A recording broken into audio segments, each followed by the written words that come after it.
ఆదికాండము 14వ అధ్యాయము. ఈ అధ్యాయం అంతట్లో నుంచి 4 తలంపులు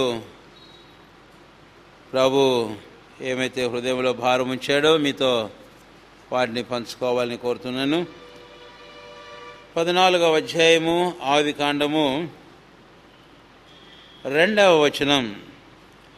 వారు సొదొమ రాజైన బెరాతోను, గొమొర్రా రాజైన బిర్షాతోను, అద్మా రాజైన షినాబుతోను, సెబోయిల రాజైన షెమేబెరుతోను, సోయలను బెల్రాజుతోను యుద్ధము చేసిరి అని. ఈ అధ్యాయం యొక్క మొదటి భాగంలో యుద్ధాన్ని మనము చూస్తాము అని. ఇది పరిశుద్ధ గ్రంథం బైబిల్లోనే వ్రాయబడిన మొదటి యుద్ధముగా కూడా మనకు అర్థమవుతుంది అని. అందులోనూ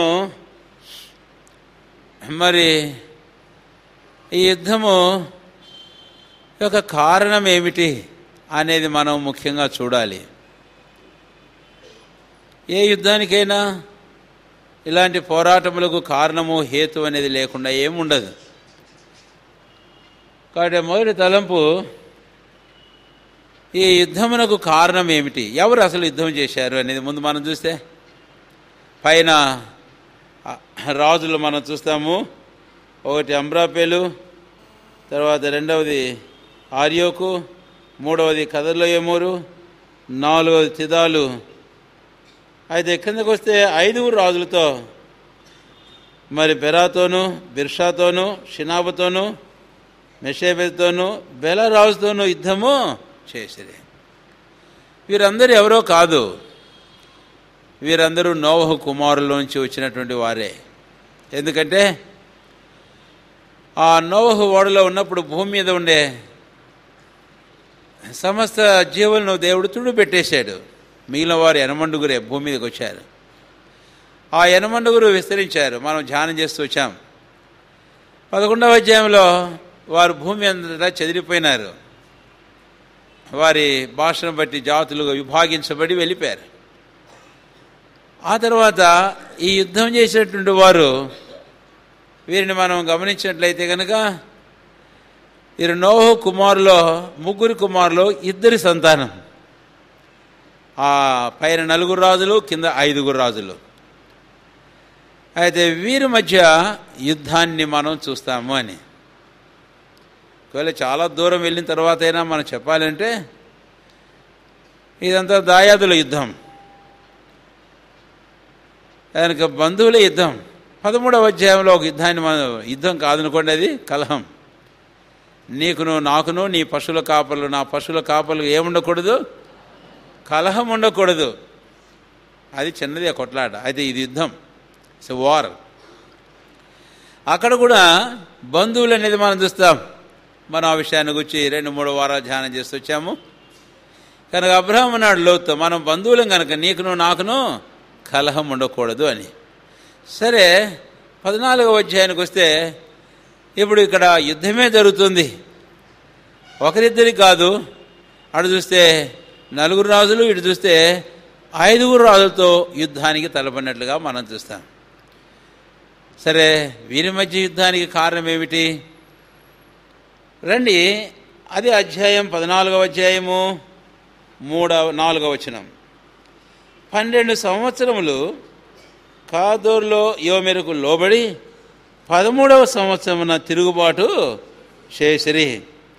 14వ సంవత్సరమున కదర్లోయమును అతనితో కూడా ఉన్న రాజుల్లో వచ్చి యుద్ధం చేశారు మర్యాదనులు. ఇక్కడ ఈ యుద్ధానికి హేతువు, కారణము 4వ వచనంలో బహు స్పష్టంగా ఉంది. 12 సంవత్సరములు కదోర్లోయో మేరకు ఏమైనారంటే వీరు లోబడి ఉన్నారు. లోబడి ఉండడం అంటే ఏం చేసి ఉండాలి వారు? ఈ కదర్లోయో మేరు అను రాజునకు వీరు కప్పము చెల్లిస్తూ ఉన్నారు, పన్ను చెల్లిస్తూ ఉన్నారు. అంటే ఈ సొదొమ గొమొర్రాల 5 రాజులు వాస్తవానికి లోతు మాటలు బట్టి మనం చూస్తే అది సస్యశ్యామలంగా ఉన్న ప్రాంతము, దేశము. అది దేవుని తోట వలె ఉన్నది. అది సమృద్ధి అయిన నీరు గెలిన ప్రాంతము. లోతు ఎన్నుకొని చూచి అలాగూ వెళ్ళిపోయాడు. అయితే దురదృష్టకరమైన విషయం ఏంటంటే ఆ పైన ఉన్న 4 కదుల్లో యోమెరుకును మిగిలిన వారికి వీరు లోబడి ఉండు చేత 12 సంవత్సరములు వారి దేశము, వారి పొలము, వారి పంటలు వారివైనట్టుగా అనుభవించలేకపోతున్నారు. ఎందుకు అనంటే వారు ఇంకొక రాజు లోబడి ఉన్నారు. అతనికి పన్ను కప్పమును చెల్లించాలి. కాబట్టి ఇది వారిదే, కానీ వారిది కానట్టుగా బ్రతకాల్సిన పరిస్థితి ఈ సొదొమ గొమొర్రా రాజుల యొక్క జీవితాల్లో మనం చూస్తాం. కాబట్టి అలాంటి పరిస్థితిలో కొంతకాలం లోబడ్డారు, కానీ వాళ్ళకు కూడా ఇక అనిపించింది ఇంకెంతకాలం లోబడతాము, కాబట్టి ఏం చేద్దాం, మనం అందరం కలిసి తిరుగుబాటు చేద్దాం అని 14వ సంవత్సరం తిరుగుబాటు చేశారు. తిరుగుబాటు చేసేటప్పటికి వాళ్ళు ఊరుకుంటారా? ఎవరు? ఇన్ని సంవత్సరాలు మాకు లోబడి పన్ను కప్పం చెల్లిస్తూ వచ్చిన వారు, కాబట్టి ఇప్పుడు మా లాభం ఎలా పోగొట్టుకుంటాం, తన్నైనా తీసుకుంటాం అనుకున్నారు. అనుకొని ఇప్పుడు ఎక్కడికి వచ్చారంటే వారు యుద్ధానికి వచ్చినట్లుగా మనం చూస్తాం. అంటే ఖడ్గమును ఉపయోగించైనా వారు ఆశించింది వారి జీవితంలో పొందాలనేది కథల్లో ఏమరు తనతో కూడా ఉన్న రాజుల యొక్క అభిలాష. అయితే వీరేమంటారు, సొదొమ గొమొర్రా రాజులు, యుద్ధమైనా చేద్దాం, కానీ ఇంకెంతకాలం మనం లోబడి మనది కాదన్నట్టుగా వారికి ఇచ్చుకుంటూ స్వాతంత్రం లేని బ్రతుకు మనం బ్రతుకుతుందామని వీళ్ళు. కనుక చివరికి this lust of their self, their own, their flesh and lusting after the fleshly things of this world, లోక సంబంధమైన శరీర సంబంధమైనటువంటి ఇలాంటి ఆశలు, దురాశలు, ఇచ్ఛలు వారి జీవితాలలో ఉభయుల మధ్య యుద్ధానికి కారణమైంది. So this is the occasion for the battle between these 2 groups of Kings. అయితే క్రొత్త నిబంధనకు మనం వస్తే పత్రికా భాగంలో యాకోబు భక్తుడు 4వ అధ్యాయంలో ఒక మాట అంటాడు. రండి దయచేసి యాకోబు పత్రిక 4వ అధ్యాయం 1వ వచనము, మీలో యుద్ధములను పోరాటములను దేని నుండి కలుగుచున్నవి?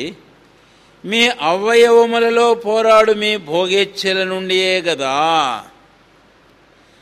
కాబట్టి see the origin for the battle అంటే యుద్ధానికి మూలము 1వ వచనంలో మనము చూస్తాము అని.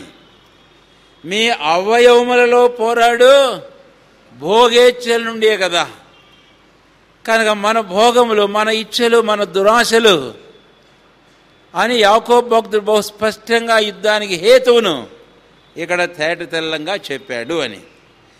తర్వాత 2వ వచనంలో అది ఎక్కడికి నడిపించిందట? మీరు ఆశించుతున్నారు కానీ మీకు దొరకట్లేదు, నరహత్య చేదురు, మత్సర బదులు కానీ సంపాదించుకోలేరు, పోట్లాడుదురు, యుద్ధం చేదురు కానీ దేవుని అడగదని మీకేమియో. ఇది ఇక 2వ వచనంలో ఆ యుద్ధం అనేది మనం చూస్తాం. ఎన్నో పర్యాయములు రక్షించబడిన దేవుని ప్రజలైన మన జీవితాలలో కూడాను ఇలాంటి యుద్ధానికి కారణం అంటే రక్షణ పొందాం, దేవుని ప్రజలమే. అయితే మన జీవితాలలో వ్యక్తిగతంగా, రెండవదిగా కుటుంబముగా మన జీవితాలలో ఎన్నో పర్యాయములు ఇలాంటి యుద్ధములకు కారణం ఏమిటి అనంటే మన అవయవములలో పోరాడు శరీరేచ్ఛలే, భోగేచ్ఛలే, సుఖభోగములే. కొన్నిసార్లు వ్యక్తిగత జీవితంలో అది చివరికి భార్యాభర్తల మధ్య కూడా పోతుంది. భార్యాభర్తలు ఒకరితో ఒకరు కొట్లాడుకుంటారు, చాలా దూరం యుద్ధాలు చేసేంతవరకు పోతారు, కక్షలు కార్పణ్యాలు పగల వరకు పోతారు. అంతేకాదు రక్షణ పొందిన దేవుని ప్రజలు చివరికి సమాజముగా, సంఘముగా కూడాను. అననే పౌలు చెప్పాల్సి వచ్చింది కొరింథీయులకు రాస్తూ ఒక మాట, 1వ పత్రిక 1వ అధ్యాయం 11వ వచనంలో, మీలో కలహములు కలవని క్లోయ ఇంటి వారి వల్ల నాకు తెలియవచ్చింది. కాబట్టి ఇలాంటప్పుడు నేను మిమ్మల్ని గురించి ఏం మాట్లాడాలి? 3వ అధ్యాయంలో 1 నుంచి ఆత్మ సంబంధమైన మనుషులతో మాట్లాడినట్టు నేను మీతో మాట్లాడాలని అనుకుంటుంది. కానీ అయితే మీలో ఇవన్నీ కనపడుతుంటే మీరు కేవలం క్రీస్తునందు పసిబిడలేనియు శరీర సంబంధమైన మనుషులేనియు నేను మీతో మాట్లాడవలసి కార్నల్ పీపుల్ శరీర సంబంధమైన మనుషులు అంటే అవిశ్వాసులు కాదండి. ఎందుకంటే కొరింథీయులు అవిశ్వాసులు కాదు. వారిని గురించి చక్కని మాట రాయబడింది 1:1-2 వచనాలలో. క్రీస్తు యేసు రక్తమునందు ప్రోక్షించబడిన వారై పరిశుద్ధపరచబడి పరిశుద్ధిలో ఉండకు పిలువబడిన వారు కొరింథీయులు దేవుని సంఘం. చాలా మంచి మాట. అయితే అలాంటి వారిని ఇక్కడ అంటాడు మీరు కేవలం శరీర సంబంధులైన మనుషులే. ఎందుకని? మీలో దీన్ని బట్టి రుజువు అవుతుంది కలహములు, యుద్ధములు, పోరాటములు. కనుక వీటన్నిటికీ అకేషన్ ఏమిటి, హేతు ఏమిటి అని అంటే మీ అవయవములలో పోరాడు మీ భోగేచ్ఛల నుండి అని అన్నాడు. కాబట్టి పౌలు అపొస్తలుడు తన విషయమై తాను చెప్పుకున్నాడు ఒకటి. రెండవది దేవుని ప్రజల విషయంలోనూ చెప్పాడు. తన విషయమై రోమాపత్రిక 7:23 రండి. రోమాపత్రిక 7:23 వేరొక నియమమున అవయములో ఉన్నట్టు నాకు కనబడుచున్నది, అది నా మనసునందున ధర్మశాస్త్రంతో పోరాడుచు నా అవయవములలో ఉన్న పాప నియమమునకు నన్ను చెరబట్టి లోపరుచుకొనుచున్నది. వేరొక నియమం. నేను 2 పదాలు వాడతాను, మీరు గమనించండి. ఎందుకంటే రోమా 8వ క్రీస్తు యేసునందు జీవమునిచ్చు ఆత్మ యొక్క నియమం అని వాడాడు గనక 7వ శరీరం యొక్క నియమం అని చెప్తాను. కనుక 2 మాటలు గుర్తుంచండి. ఒకటి శరీర నియమం, రెండవది ఆత్మ నియమం. మనం రక్షణ పొందిన దేవుని ప్రజలం అయినప్పటికీ మన జీవితాలలో శరీరం యొక్క నియమం మనలో ఉంది. అయితే అదే సమయంలో రక్షణ పొందిన దేవుని బిడలం కాబట్టి జీవమునిచ్చు ఆత్మ యొక్క నియమము మనలో ఉంది. పౌలు తన విశ్వాస జీవితంలో ముందుకు వస్తూ ఉండగా ఈ సంగతిని తను అర్థం చేసుకున్నాడు. ఏమిటిది? నేను చేయాలనుకున్నదేమో చేయలేకపోతున్నాను, చేయకూడదు అన్నదాన్నేమో నేను చేస్తున్నాను.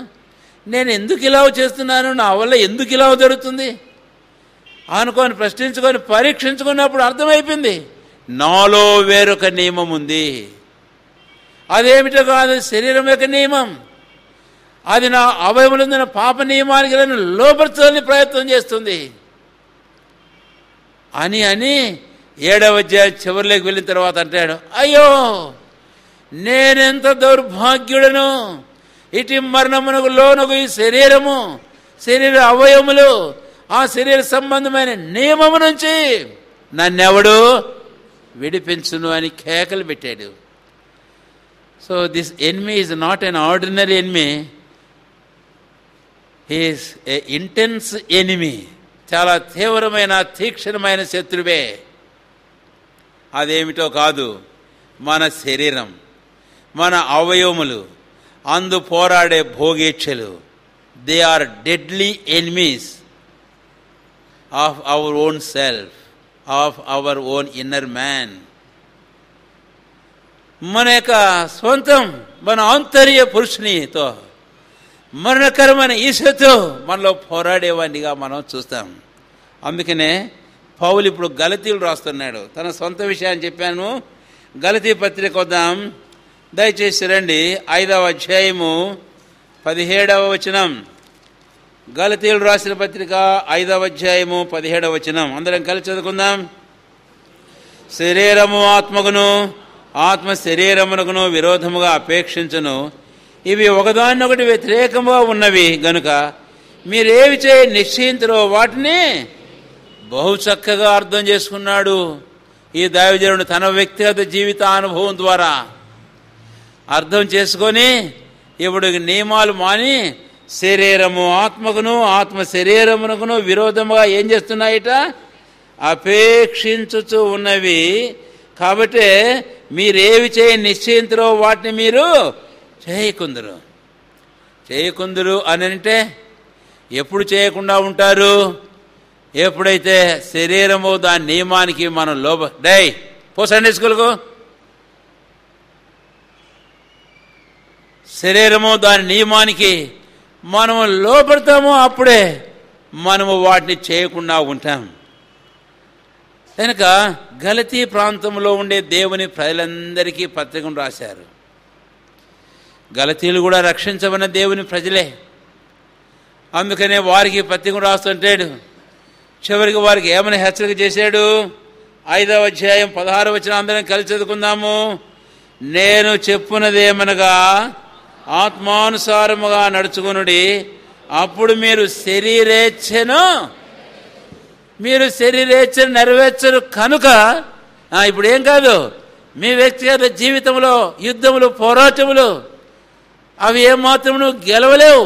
మీరు you will become more than conquerors of your enemy who is the flesh and its lusts, the world and its lusts. శరీరము దాని ఇచ్చలు, లోకము దాని ఇచ్చలు, సుఖభోగములను అనే మీ శత్రువును మీరు జయిస్తారు. ఎప్పుడు? ఆత్మానుసారముగా నడుచుకొనుడి, అప్పుడు మీరు శరీరేచ్ఛను రక్షించమని ప్రోబిడలరా. ఒకసారి మన జీవితాలు మనం పరిశీలన చేసుకుందాం. మళ్ళీ నేను జ్ఞాపం చేస్తే యోహాను సువార్త 1వ అధ్యాయము 13వ వచనంలో మీరు క్రొత్తగా జన్మించిన వారు. దేని మూలంగా జన్మించారు? మీరు ఆత్మ మూలముగా జన్మించినారు. 3వ అధ్యాయంలో ఆత్మ మూలముగా జన్మించినది 1 దేవుని మూలముగా జన్మించారు. ఆ తర్వాత యోహాను సువార్త 3వ అధ్యాయము 3 నుంచి 6 వచనాలు అయితే ఆత్మ మూలముగా జన్మించారు. అంతేకాదు పేతురు రాసిన పత్రికకు వెళ్తే దేవుని వాక్యమనే అక్షయ బీజం మూలంగా మీరు ఈ రోజున ఇక్కడ కూర్చున్న రక్షణ పొందిన ఏ వ్యక్తి అయినా కొత్తగా జన్మించి దేవుని బిడ్డగా చేయబడ్డాడనంటే అది దేవుని మూలమున, అది దేవుని ఆత్మ మూలమున, అది దేవుని వాక్యం మూలమున. అలాగైతే ఈరోజు మనము దేన్ని బట్టి నడుచుకోవలసిన వారుగా ఉన్నాము? దేవుని బట్టి, ఆయన ఆత్మను బట్టి, ఆయన వాక్యాన్ని బట్టి మనం నడుచుకోవలసిన వారుగా ఉన్నాం. అలాగనే ఉన్నామా విశ్వాసమైన మనము?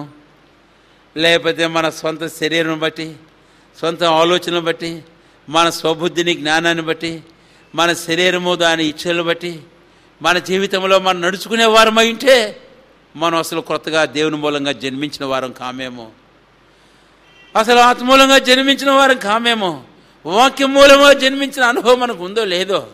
కేవలం ఏదో వచ్చాం, పెళ్ళికో పేరెంట్ అనుకొని బాప్తిజం తీసుకున్నావు, మందిరంలోకి వచ్చావు, సంఘంలో కలుసుకున్నావేమో, కానీ but you are not born again. నీవు క్రొత్తగా జన్మించలేదు.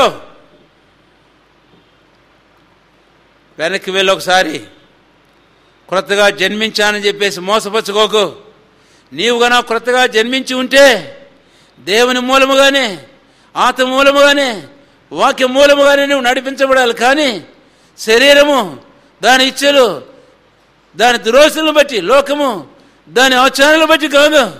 ఒకవేళ ఇలాగే మనం నడుచుకుంటూ ఉంటే we must need to doubt our regeneration, our born again experience. క్రొత్తగా జన్మించిన అనుభవాన్నే మనం ప్రశ్నించుకోవాలి. చాలామంది వచ్చారు, ఇశ్రాయేలుతో కూడా బయలుదేరి వచ్చారు. మనం ధ్యానం చేసుకున్నాము అనుకుంటాను ఆ విషయానికి వచ్చి. ఆదికాండం 12వ అధ్యాయం మనం ధ్యానం చేసుకునేటప్పుడు. సరే, ఇప్పుడు మళ్ళీ నేను అక్కడికి వెళ్ళను. కానీ అయితే వారు ఎవరు అని అంటే మిశ్రిత జనం. 12వ అధ్యాయం నిర్గకాండం 38వ వచనం శత్రు సైతాను పంపించాడు. సంఖ్యాకాండం 11వ అధ్యాయంలో వారు బయటపడ్డారు.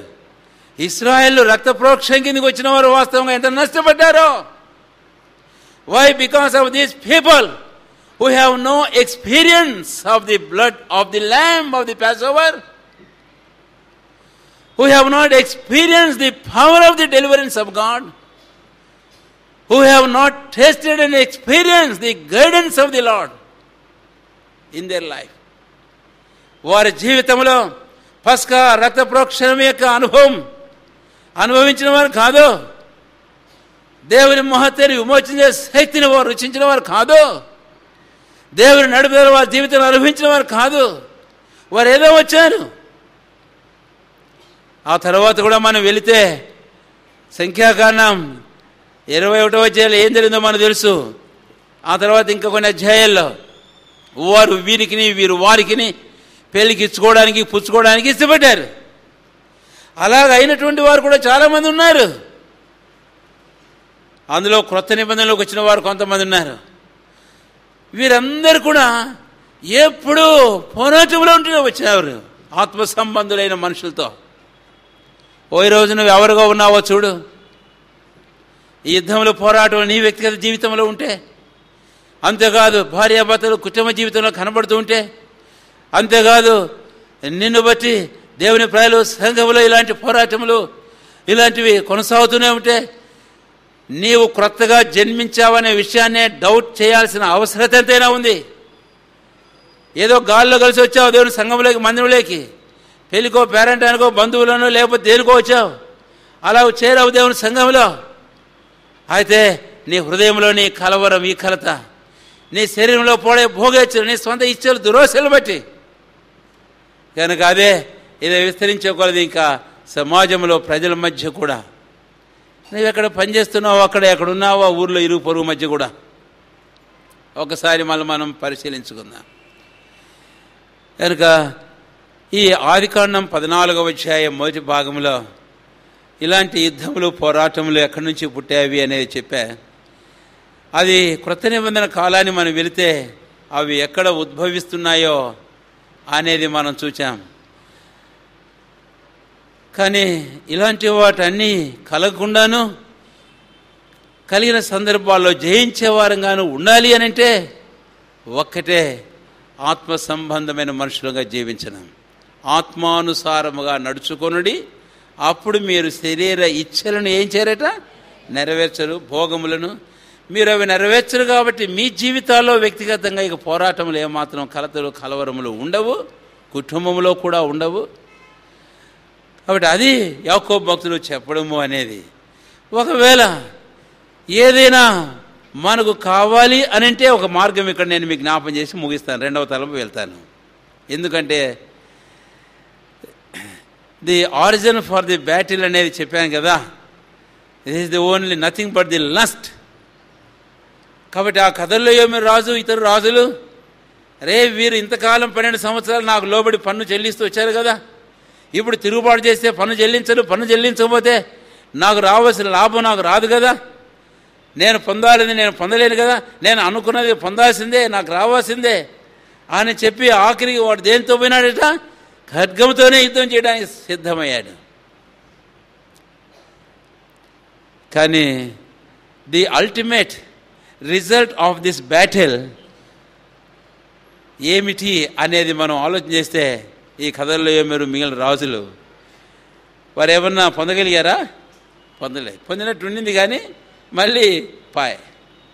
కానీ మీకు చెప్పగలుగుతున్న తలంపు ఏంటంటే, మన శరీర సంబంధమైన పోరాటములు, యుద్ధములు, ఇచ్చల ద్వారా మన శరీరంలో పడే భోగాచ్ఛలు బట్టి వాటిని నెరవేర్చుకునేదానికి, ఆ అపేక్షలు తృప్తిపరచుకునేదానికి, అనుకున్నవి మన మనసులో శరీరంలో పొందేదానికి నువ్వు యుద్ధం చేయ అక్కర్లేదు, నీవు పోరాడాల్సిన అవసరం లేదు, నీవు ఖడ్గము ఉపయోగించక్కర్లేదు. అందుకే వ్యసన పడతారు. 2వ వచనం ఏమన్నాడు, మచ్చలు పడతారు, ఆ తర్వాత పోట్లాడతారు, తర్వాత నరహత్యలు కూడా దిగుతారు. మీరు అక్కర్లేదు అవన్నీ, అవి చేసినా మీకు దొరకవు. దొరికే రహస్యం ఏంటంటే దేవుణ్ణి అడగండి. అందుకే యాకోబు ఏమన్నాడు ఆ వచనం చివరిలో, దేవునిని అడగనందున మీకేమియో నీకు ఇస్తాడు. నీకు కావాలంటే ఆ 5 రాజులు ఇచ్చే ట్రైబ్యూట్ ఏమాత్రం, ఆ పన్ను కప్పం ఏమాత్రం, ఒకవేళ అది కావాలంటే దేవుడు నీకు ఇస్తాడు. దేవుడు నీకు ఇవ్వకుండా ఏం పోడు, ఖచ్చితంగా ఇస్తాడు, ఇవ్వగలిగినవాడు దేవుడు. కాబట్టి దేవుణ్ణి అడుగు, నువ్వు పొందావు. దానికోసం నువ్వు యుద్ధాలు చేయాల్సిన అవసరమే లేదు. దేవుడు దావీదుతో బహు ఖచ్చితంగా మాట చెప్పాడు. నేను అది జ్ఞాపం చేసి 2వ భాగాన్ని వెళ్తాను. దావీదు, నీవు గనా నన్ను అడిగి ఉంటే నేను నీకు ఇంకా ఇచ్చిండేవాని కదా, నీవు అలా కాకుండా నువ్వేం చేశావు? కాబట్టి నువ్వు ఊరియా భార్యను తీసుకున్నావు. నన్ను అడిగింటే నేను ఇంకేమో ఇచ్చిండేవని కదా. నీవు ఇలా చేయడం ద్వారా నన్ను దూషించినట్లుగా నువ్వు చేశావు అని చెప్పి ఏమన్నాడు తెలుసా? ఇది మొదలుకొని సదాకాలం నీకు యుద్ధంలే కలుగును. జాగ్రత్త ప్రభునందు ప్రియులారా, విడిచిపెట్టు. ఒకవేళ మనం వీటిలోనే కొనసాగాలని కోరితే nothing but you have to face the battle all your life. నీ జీవితం అంతా పోరాటములు, యుద్ధములే నువ్వు ఎదుర్కోవలసి ఉంటావు. అయితే దేవుని యథార్థవంతులమై ప్రభుకు అప్పగించుకుని ప్రభుని అడుగుదాం. నిశ్చయముగా ఆయన మనకు అనుగ్రహించగలిగినవాడు. తన చిత్త ప్రకారం మన హృదయంలో తృప్తిపరిచేవాడు. బైబిల్లో వ్రాయబడింది ఎన్నో మాటలు. ఆయన గుప్పిలు విప్పించి ప్రతి జీవి కోరికను తృప్తిపరిచేవాడు. నీకు తృప్తిపరుస్తాడు. ఆయన గుప్పిట్లో ఉన్నాయి, అడుగు అయిందంతే, ఆయన ఇచ్చేస్తాడు. కానీ వాటి కోసం నువ్వు ఇలా చేయడం ద్వారా you are adopting just opposite method against God and methods and purposes of God. దేవునికి, దేవుని ఉద్దేశాలకు, దేవుని విధానాలకు విరోధంగా నువ్వు పోరాడుతున్నావు. కాబట్టి నువ్వు ఎప్పటికీ పొందలేవు కదా. పొందకపోగా నీ బ్రతకంతా యుద్ధాలు. గుర్తుపెట్టుకో, నీకేం రాదు, దక్కదు, నీకేం దక్కదు. అందుకనే రక్షణ పొందిన మా జీవితాల్లో ఒకసారి పరీక్షించుకుందాం. శరీరము, లోకము దాని సంబంధమైనవి. కానీ మన హృదయంలో మనం తావిచ్చి మన శరీరంలో అవయములకు పాప నియమనకు లోబడినట్లయితే ఇలాంటి పరిస్థితి మనం జీవించవచ్చు. చివరిగా మాట జ్ఞాపం చేస్తాను. 2వ దినవృత్తాంతములు 16వ అధ్యాయం 9వ వచనం. దేవుడు ఆసాతో ఈ మాట చెప్పాడు. యథార్థ హృదయం కలవారిని బలపరచుడుగా యెహోవా కనుదృష్టి లోకమందంతటను. కాబట్టి ఎంత చక్కని మాట అండి, వాగ్దానం అండి. కాబట్టి యథార్థ హృదయం కలవారిని, మనుషుల ఎడ్ల కాదు, దేవుని ఎడ్ల యథార్థ హృదయం కల. కొన్నిసార్లు అనుకుంటాను, నేను యథార్థ హృదయమే నాది, నేను ప్లెయిన్ మ్యాన్, ప్లెయిన్ హార్టెడ్, యథార్థ హృదయమే అని అనుకుంటాం మనం చాలాసార్లు. అయితే దేవుడు అనాలి. కాబట్టి ఏమని రాయబడింది? తన ఏడల, దేవుని ఏడల, నీకు నీవే అనుకోకు, మనుషుల దృష్టికి యథార్థవంతులు అనుకోకు. ప్రభువా, am I sincere, integrity in your sight. నీ దృష్టికి నేను యథార్థంగా, నీ దృష్టికి నేను న్యాయయుక్తంగా ఉన్నాను లేదా పరీక్షించుకుందాం, పరిశీలన చేసుకుందాం. అలాంటి వారు బలపరిచేట్టుగా దేవుని కనిపిస్తు లోకమంతటా. అయితే చెవులో ఒక మాట అన్నాడు, ఈ విషయమందు నీవు మతి తప్పి ప్రవర్తించిదివి గనక ఇది మొదలుకొని నీకు యుద్ధం లేకలను. గొప్ప దైవజనుల జీవితాల్లోనే ఈ మాటలు చూసామంట. దావీదు, ఇటు ఆస, చాలా గొప్ప దైవజనుడే. కనుక మనల్ని మనం పరీక్షించుకొని మా జీవితాలు సరి చేసుకొని ఇలాంటి వాటికి తావు లేకుండానట్లుగా మన యొక్క శరీరము, లోకము, దాని ఇచ్ఛలు, దురాశలను అనుసరించి కాకుండా మన జీవితాలలో ఆత్మను అనుసరించి, దేవుని అనుసరించి, ఆయన వాక్యమును అనుసరించి నడుచుకుందాం. అంతేకాకుండా దైవ విధానాలు, విధి విధానాలు అనుసరించి నడుచుకుందాం. ఏమిటి ఆ విధి విధానం? అందుకే చెప్పాను ఒక మాట, మీరు దేవునిని కాబట్టి దేవుణ్ణి అడగండి. It is the method laid of God to satisfy us. మన తృప్తిపరిచేందుకు దేవుని వలన ఏర్పాటు చేయబడిన విధి విధానం ఇక్కడ ఉంది. అడుగు, ఆయన ఇస్తాడు నీకు, అంతే. దానికోసం నువ్వెందుకు ఇవన్నీ చేసుకోవాలి? అక్కర్లేదు. కాబట్టి మన జీవితాలు సరి చేసుకొని ప్రభు సమర్పించుకొని ఆ నూతన తీర్మానంతో యోగ్యంగా బలలో పాలు పొందంగాక. 2వ తలంపు వెళ్దాం ఈ అధ్యాయంలో. ఆదికాండము దయచేసి రండి, 14వ అధ్యాయం. ఆదికాండము 14వ అధ్యాయము. ఇప్పుడు 12వ వచనానికి వస్తున్నాను. మరియు అబ్రాము సహోదరుని కుమారుడైన లోతు సొదొమలో కాపురముండెను గనుక అతనిని, అతని ఆస్తిని పట్టుకొని పోగా తప్పించుకుని ఒకడు వచ్చి, చాలంతేనండి. 12వ వచనం. కనుక అబ్రాము సహోదరుని కుమారుడైన లోతు సొదొమలో కాపురముండెను గనుక అతనిని, అతని ఆస్తిని ఏం చేశారంటండి? పట్టుకొని పోయినారు అని. కాబట్టి ఇక్కడ లోతును గూర్చి పరిశుద్ధాత్మ దేవుడు బహు చక్కగా రాశాడు ఈ వచనం, 12వ వచనం. ఒకటి, లోతును అతనిని అతని ఆస్తిని ఏం చేశారంటండి? పట్టుకొని పోయినారు. ఎందుకు పట్టుకొని పోయినారు అంటే లోతు సొదొమలో కాపురముండెను గనుక. అట్లా చదవాలి వాక్యాన్ని. బైబిల్ స్టడీలో చెప్పాను అనుకుంటే 2 వారాల క్రితం విభజించడం అంటే ఏంటో. కాబట్టి లోతును అతని ఆస్తిని పట్టుకొని పోయినారు. కారణం ఏమిటి అని అంటే చూచారా మీ బైబిల్లో? లోతు సొదొమలో కాపురం ఉండేను గనుక. ఇది 2వ మాట. అసలు లోతు సొదొమలో కాపురం ఉండడం ఏమిటి? ఎక్కడ కాపురం ఉండాలి అనేది మొదటి భాగం మనకు జ్ఞాపం చేస్తుంది. ఎక్కడ కాపురం ఉండాలంటండి? అబ్రహాము సహోదరుని కుమారుడైన లోతు. ఆడు లోతు అబ్రహాము సహోదరు అంటే పరిశుద్ధాత్మదేవుడు లోతును గురించి పలికిన అడ్రస్ చూడండి. అడ్రస్ తెలుగులో ఏమంటారు? చిరునామం చూడండి. ఏమన్నారు? చిరునామం చూడండి. ఊరకనే పలకలేదండి దేవుడు, ఊరకనే రాయలే. ఇన్ని పర్యాయం చదివింటాం కదా అక్కడ, మళ్ళీ రాసి పెట్టాడు. ఊరకనే రాయలేదు. ఆ పిల్లని ఎవరు దగ్గర పెట్టుకోండి దయచేసి. కనుక లోతు అబ్రహాము సహోదరుని కుమారుడు. ఒకటి, లోతు సొదొమ గొమొర్రాల్లో కాపురం ఉండెను. 2, మూడవది లోతును అతని ఆస్తి యావత్తును పట్టుకోండి. లోతును అతని ఆస్తిని యావత్తును పట్టుకోండి. 3 భాగాలు అక్కడ మనం చూస్తాం, మీరు గమనించండి. లోతు అతని ఆస్తి కూడా చెరపట్టబడడానికి చాలా విచారకరమైన విషయం కదండి. ఎంతో మంచి ఆశతో అక్కడికి వచ్చాడు. ఈ ఆశతో వచ్చాడట, అక్కడేదో సమృద్ధి ఉందన్న ఆశతో అక్కడికి వచ్చాడు. ఆయనకు సుఖంగా ఉంటాననుకున్నాడు, సంతృప్తిగా ఉంటాననుకున్నాడు. అయితే ఆఖరికి he had become a prey for the enemy. శత్రువుకి ఎరైపోయినాడు. తాను సంపాదించుకుందామనుకున్నాడు, తాను పోగొట్టుకున్నాడు. అవును, బైబిల్లో ఒక మాట రాయబడింది. ఏమని? తన ప్రాణమును పోగొట్టుకున్నవాడు దాన్ని సంపాదించుకోను. తను సంపాదించుకోనాలని కోరేవాడు ఏం పోగొట్టుకుంటాడట? కాబట్టి ఈ మనుషుడు సంపాదించుకుందాం అనుకున్నాడు, తృప్తి పొందాం అనుకున్నాడు కదా, అంతా పోగొట్టుకున్నాడు. చాలా దౌర్భాగ్యమైనటువంటి పరిస్థితి లోతు జీవితంలో చూస్తాం. కారణం ఏమిటి? వెనక్కి వెళ్దాం. కారణం ఏమిటంట?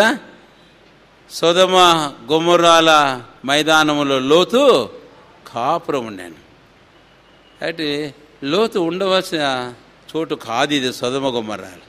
సొదొమ గొమొర్రాల యొక్క పాపము చెప్పండి, ఆకాశమును. కాబట్టి వారెవరు? దుర్మార్గులు, దుష్టులునైనా మనుషులు. అలాంటి వారితో కూడా కాపురం ఉండడానికి లోతు వెళ్ళిపోయాడు. This was the choice of his outward sight, not by faith but he walked by sight. విశ్వాసమును బట్టి కాదు, వెలుచూపును బట్టి తాను నడుచుకున్నాడు. So that resulted him to dwell in the plain of Sodom and Gomorrah. Sodom గొమొర్రాల మైదానంలో తాను కాపురం ఉన్నట్లుగా చేసింది ఏమిటంటే తన వెలుచూపు. ఎన్నో పర్యాయాలు విశ్వాసులైన మనం వెలుచూపును బట్టి నడుచుకుంటాం. ఆ వెలుచూపు నీ జీవితంలో ఎక్కడ తీసుకొని పోతుందో తెలుసా? అది సొదొమ గొమొర్రాలకు నేను తీసుకొని పోతుంది. నువ్వు ఉండవలసింది కాదు అక్కడ. నీ గుడారంలో నీ కాపురం ఉండవలసింది కాదు. కనుక జాగ్రత్త, వెలుచూపులు కాక విశ్వాసమనే నడుచుకోవడానికి తీర్మానం చేసుకుందాం. సరే, దీనికి మనం ముందుకు వెళ్ళిపోతే ఇంకా వెనక్కి వస్తే లోతుకు వచ్చిన చిరునామా ఏంటంట? అబ్రహాము సహోదరుని కుమారుడైన లోతు. లోతు అబ్రహాము సోదరుని కుమారుడు. ఇది ఏం చూపిస్తుందంటే this man must have dwelt with Abraham the father of faith. అంటే విశ్వాసమునకు తండ్రి అయిన అబ్రహాముతో కూడాను కాపురం ఉండినారు. వారి గుడారం మధ్య ఉండవలసిన వాడు. కానీ అట్లా ఉండలే. అందుకే ఒకటో కీర్తన నేను మళ్ళీ మీకేం జ్ఞాపం చేయక్కర్లేదు అనుకుంటాను. కనుక నీతిమంతులు నీటి కాలువల యోరను నాటబడాలి. అయితే పై వచనంలో ఏమని రాయబడింది? ఆరంభం నుంచి దుష్టుల మార్గమున ఆలోచన చొప్పున నడవక పాపుల మార్గం నిలవక, అపహాసకులు కూర్చున్న చోట కూర్చుండక. మరి ఎక్కడ కూర్చుండాలి? నీతిమంతులు నీటి కాలువల యోరను. You should not be planted with such people, but you must be planted with the shore of the river. నీటి కాలువల యోర నీవు నాటబడాలి. నీ స్థలం అది, ఇది కాదు నీ స్థలం. కాబట్టి లోతుకు ఎవరో కాదు, అబ్రామును దేవుడు ఇచ్చాడు. కానీ బట్ దిస్ మ్యాన్, ఇప్పుడు చెబుతున్నాను, separated himself from the father of faith, and that made him to land in the land of Sodom and Gomorrah, which is being cursed by God.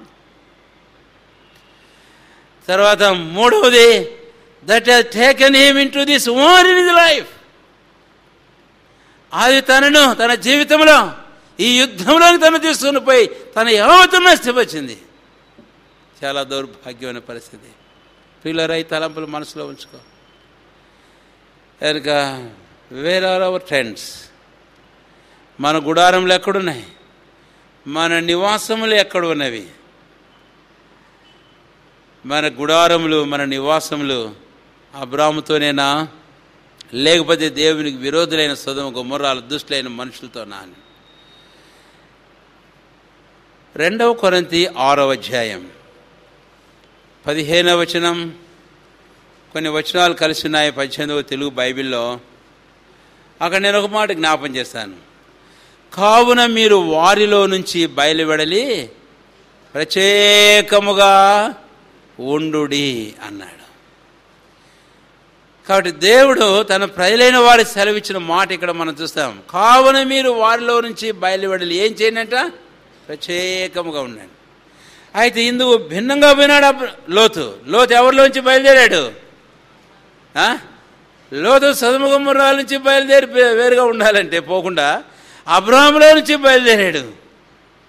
సరే, ఇట్లా అయిన తర్వాత ప్రకటన గ్రంథం 18వ అధ్యాయం 4వ వచనం రండి దయచేసి. ప్రకటన 18:4 తీయండి మీ బైబిళ్ళు. అక్కడ ప్రభు అయిన దేవుడు ఈ మాట అంటాడు, చదవండి ఎవరన్నా ఒకరు. ఇంకో స్వరం పరలోకం నుంచి ఇలా చెప్పగా వింటిని. చూడండి ఆ స్వరం ఏమిటో, ప్రభు అయిన దేవుని స్వరమే. ఎవరితో మాట్లాడుతుంది? స్వరం తన ప్రజలతో మాట్లాడుతుంది. నా ప్రజలారా, ఈ రోజున ఇక్కడ కూర్చున్న దేవుని ప్రజలారా, నీతో నాతో మాట్లాడే ఆ పరలోక స్వరం విను. మీరు దాని పాపములో పాలువారు. విన్నారా ఈ మాట? ఈ మధ్యాహ్నం మన జీవితాలు మనం పరీక్షించుకుందాం. మీరు దాని పాపంలో పాలువారు కాకున్నట్లు. కనుక ఇది మొదటి మాట. అయితే లోతు అబ్రాహామును విడిచిపెట్టాడు ఒకటి, దాని పాపంలో పాలువాడైనాడు. సొదొమ గొమొర్రాలో ఆ ప్రజలతో వారు పాలువాడైనాడు. అంతేకాదు, ఇప్పుడు చదవండి 18:4, దాని తెగుళ్ళలో ఏది మీకు ప్రాప్తింపకూడనట్లు. దాని తెగుళ్ళు ప్రాప్తిస్తాయి, గుర్తుపెట్టుకో. కాబట్టి లోతుకి ఏం ప్రాప్తించినాయేంటండి? తెగులు ప్రాప్తించింది. అంటే ఇక్కడ లోతును గురించి మనం చూస్తే lot is considered as co-sharer with those kings of Sodom and Gomorrah of their loss. సొదొమ గొమొర్రా రాజులు యుద్ధంలో పొందిన నష్టంలో లోతు కూడా పాలివాడు అని ఎంచబడుతున్నాడు. అవును కదా? అదే మనం చదివాం కదా. 12వ వచనంలో ఏం చదివాము? లోతును అతని ఆస్తి యావత్తును వారు ఏం చేశారట? అందుకే 18:4వ వచనంలో అదే చూసాం ప్రకటన గ్రంథంలో. దాని తెగుళ్ళలో మీకు ప్రాప్తి భాగం కలుగుతుంది. అందుకనే దాని తెగుళ్ళలో ఏది మీకు ప్రాప్తింపకున్నట్లు దాన్ని విడిచిపెట్టి రండి. కనుక మన నివాసములను గూర్చి, మన సహవాసమును గూర్చి మన జీవితాలు మనం పరీక్షించుకుందాం.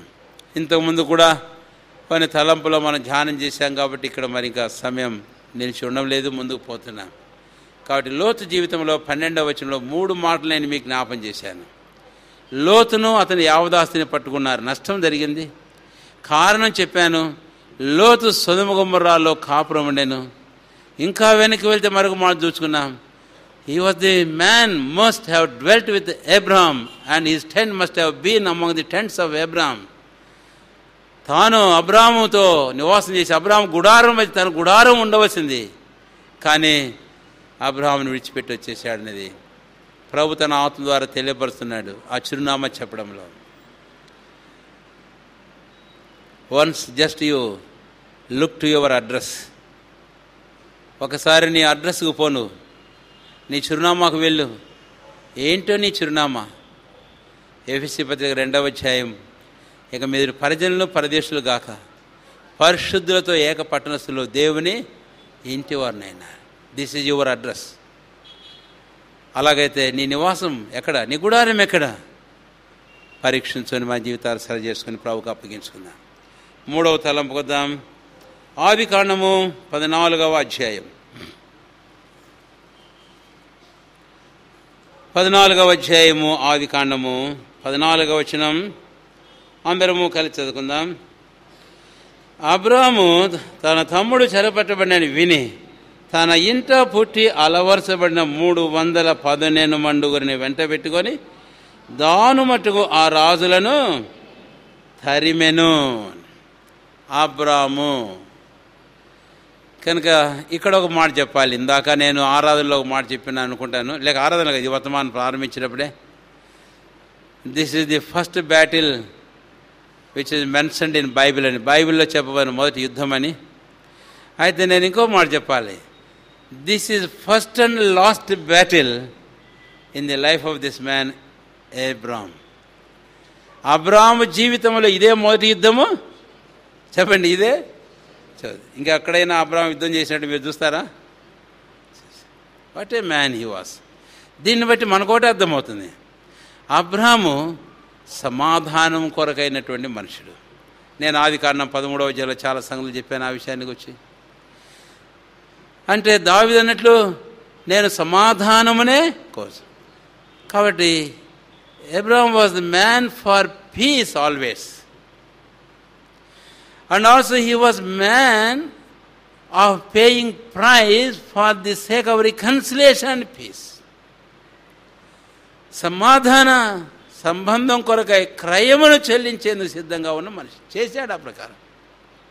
నేను మళ్ళీ ఆ సంగతిని తెగదోవడం లేదు, మీకు ముందుకు వెళ్దాం. కాబట్టి ఈ మాట నేను చెప్పాను. అబ్రాహాము జీవితంలో ఇది మొదటి యుద్ధము, ఇదే అబ్రాహాము జీవితంలో చివరి యుద్ధం. ఇంకో మాట చెప్పాలి ఇక్కడ, being a man of piece అంటే సమాధానం కొరకైన మనుషులై ఉండి అబ్రాహాము తన ఇంట పుట్టి యుద్ధమునకు అలవర్చబడిన 318 వీళ్ళెందుకు సిద్ధం చేశాడబ్బా? అబ్రాహాము సమాధానం కొరకైన మనుషులైతే 318 మందిని ఏం చేసి ఉన్నాడట? చూడండి, తన ఇంట పుట్టి అలవర్చబడిన 318 మండుగురు దేనికి అలవర్చబడ్డారు? చెప్పండి, దేనికి అలవర్చబడ్డారు? యుద్ధానికి అలవర్చబడినట్టు ఉన్నారు. Maybe the four knowledge of God that made Abraham to prepare these people in order to deliver lot a righteous man. దేవుని భవిష్యత్ జ్ఞానము లోతును విడిపించడానికే కాబోలు ఈ 318 మంది ఇంట పుట్టిన వారిని అబ్రహాం యుద్ధమునకై అలవర్చినట్లుగా చేసింది. The four knowledge of God, దేవుని భవిష్యత్ జ్ఞానం.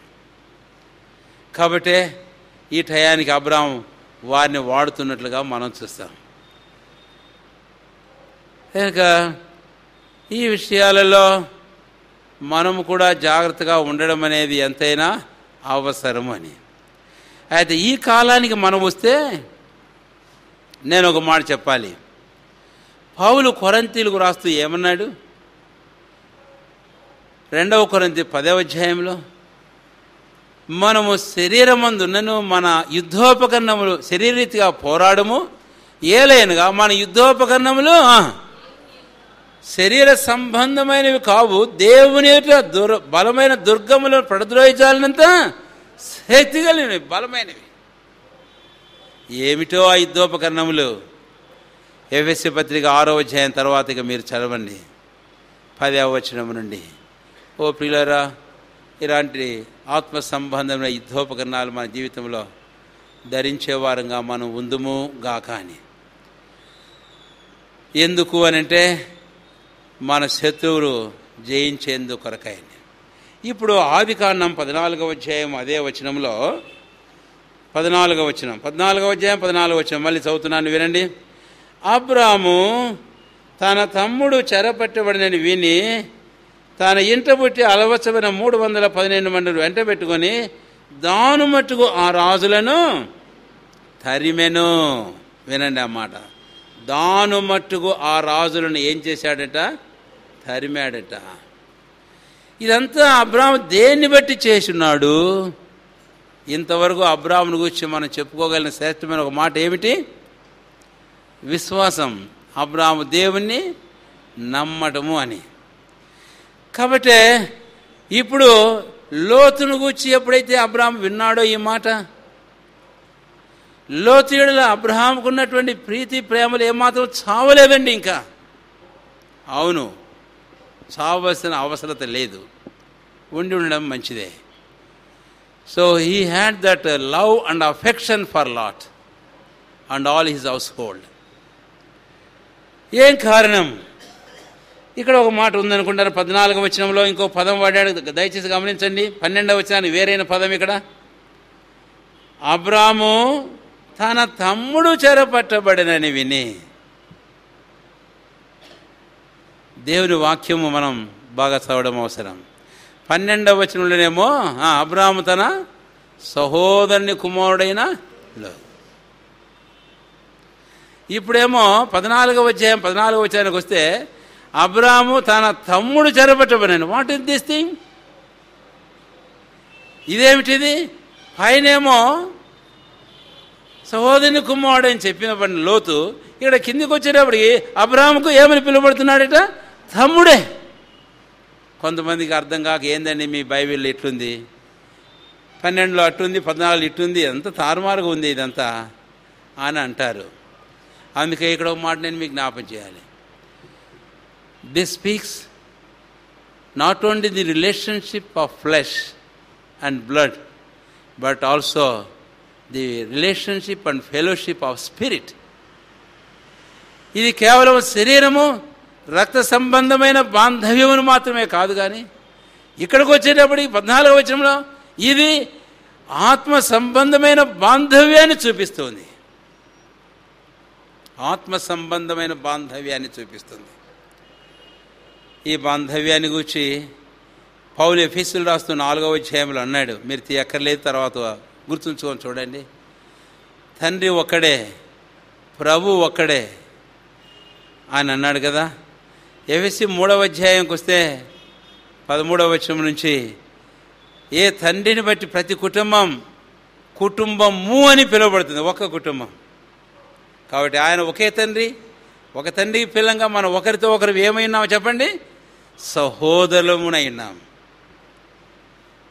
కనుక we are brothers to each other in Christ. This brings out the spiritual and heavenly and divine relationship of saints between each other. పరిశుద్ధులు ఒండ్రుల మధ్య కలిగి ఉన్న ఆ దైవికమైన పరలోకము ఆత్మ సంబంధమైన సహవాసము బాంధవ్యాన్ని మనకు చూపిస్తుంది.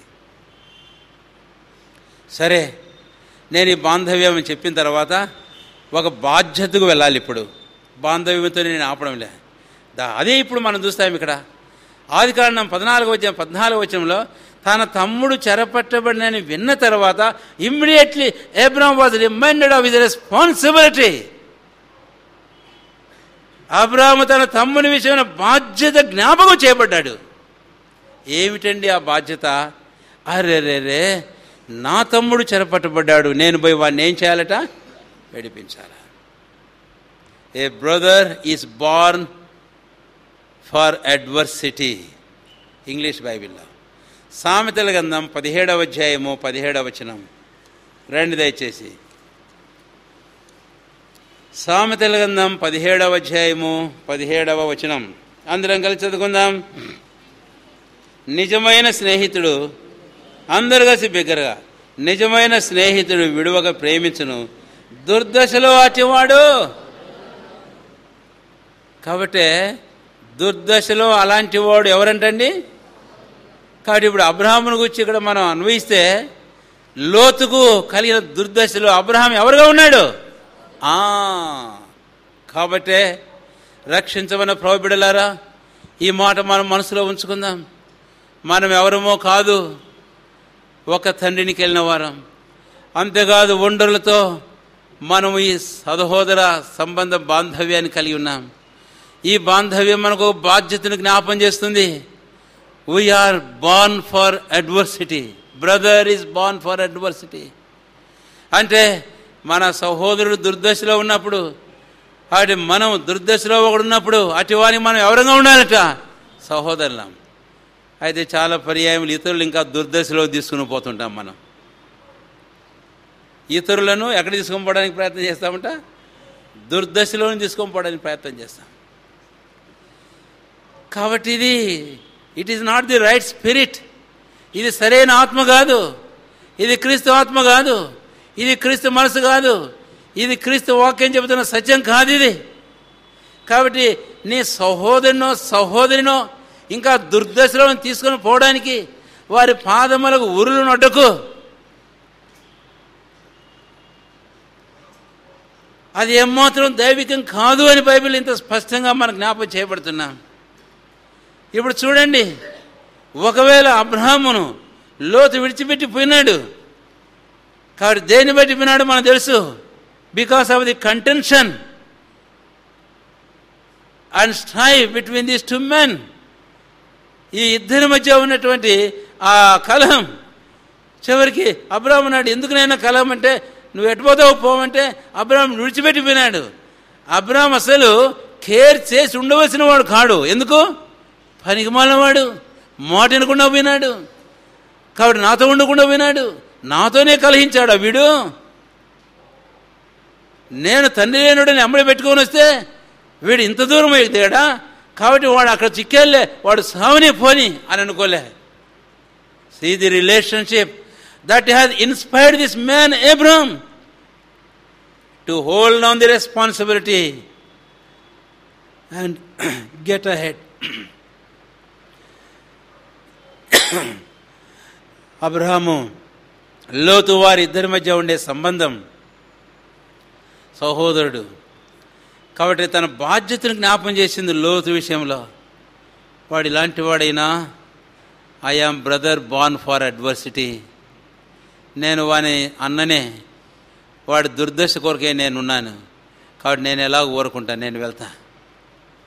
ఓ వాట్ ఏ మ్యాన్ అబ్రహాం. కనుకనే అబ్రహాం ఇప్పుడు బయలుదేరుతున్నాడు. మన జీవితాలు పరీక్షించుకుందాం. అబ్రహాం తను బయలుదేరుతున్నాడు. తన ఇంట పుట్టి అలవచ్చమైన 318 మంది కూడా తీసుకుని బయలుదేరుతున్నాడు. అయితే ఇప్పుడు ఈ సంఖ్య ఇంకో సంగతికి మళ్ళీ తీసుకుని పోతుంది. ఇలాంటి దగ్గర దరిదాపుగా ఉన్న సంఖ్యను కూడా చెబుతారా బైబిల్లో? ఇలాంటి అకేషన్ ఒకటి ఉంది బైబిల్, చెబుతారా? ఎవరు? గిద్యోను యుద్ధానికి రమ్మనేటప్పటికీ దాదాపు 23,000 మంది పైన వచ్చారు, ఎంతోమంది వచ్చారు. అయితే దేవుడు అన్నాడు, గిద్యోను, వీరందరి వలన నేను నీకు విజయమును ఇవ్వను. కాబట్టి చివరికి ఎంతమంది ఉండాలి? 300 మంది మిగిలారు, అందరు వెళ్ళిపోయారు. దీన్ని బట్టి God wants to teach a lesson to Gideon, not only to Gideon but as well also this man Abraham. అంతేకాదు ఈరోజు మనకు పాట నేర్పించాలని ప్రభు కోరుతున్నాడు. ఏమని అంటే యుద్ధం ఎవరిదట? యెహోవాదే. ఇది మీ వలన కాదు, దేవుడే మీ పక్షంగా ఏం చేస్తాడట? యుద్ధం చేస్తాడు. అందుకే నేను ఒక మాట చెప్తున్నాను ఇప్పుడు, ఈ తలము ముగించి చివరికి వెళ్ళిపోకముందు. అబ్రహాం 318 మంది ఇంట పుట్టిన వారిని అలవచ్చినా, అయితే అబ్రహాం దేన్ని బట్టి పోతున్నాడు తెలుసా? నిజంగా 318 మందితో 4 రాజులతో యుద్ధం చేయడానికి సాహసం సరిపోతుంది? ఏమండి, సరిపోతుందా? 4 దేశాల రాజులు వారి సైన్యంతో ఈ అబ్రహాము 318 మంది లేకపోతే ఆనేరు మంబ్రే అనేవారు ఉన్నారనుకో అక్కడ, వాళ్ళు కూడా వెళ్ళారు ఈయనతో పాటు. అయినంత మాత్రాన అంతమందితో యుద్ధం చేయడానికి వీళ్ళ బలం సరిపోతుందా? మరి అబ్రహాం దేన్ని బట్టి వెళ్ళాడు? Because of his faith in God, by which faith he had come out of the country of land of Chaldee. With that same faith he was going to this battle. అదే విశ్వాసంతో Abraham యుద్ధానికి పోతున్నాడు. ఇలాంటి పరిస్థితుల్లో ఈ Abraham తన జీవితంలో ఇటు విశ్వాసాన్ని జాగ్రత్తగా కాపాడుకుంటున్నాడు. ఈ విశ్వాసానికి వచ్చి నేను 3 మాటలు చెప్తాను. ఒకటి, this is the faith of purification, faith which purifies. అపొస్తలుల కార్యములు 15వ అధ్యాయం 9వ వచనం చదవండి దయచేసి. తీసిన వారు ఒకరు. అపొస్తలుల కార్యములు 15వ అధ్యాయము 9వ వచనం.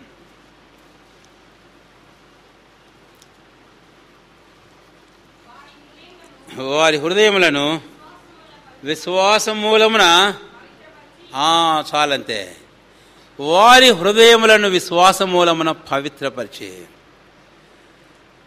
అంటే ఈ మనిషి అబ్రహాం ఎలాంటి వాడంటే, he is proved as one having faith in God.